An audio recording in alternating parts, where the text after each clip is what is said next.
Hello, everybody again. Now we will do all the tests and all the steps we need to perfectly install a keep nut. The first step is the drilling. Put the material under the drilling machine, and we have an adjustment to adjust the depth of the hole according to the keep nut model. Now we perform a simply cylindrical blind hole.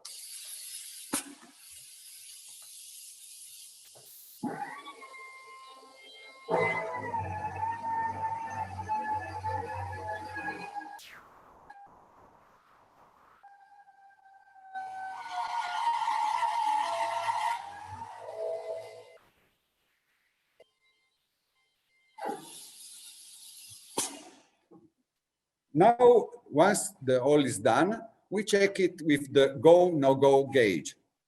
First, we put the no-go side and be sure that cannot enter the hole.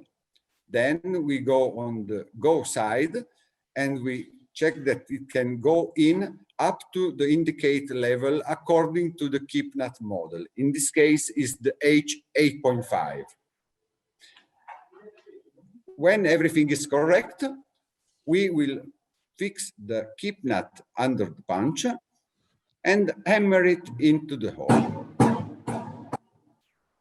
That's all. Now the keep nut is installed.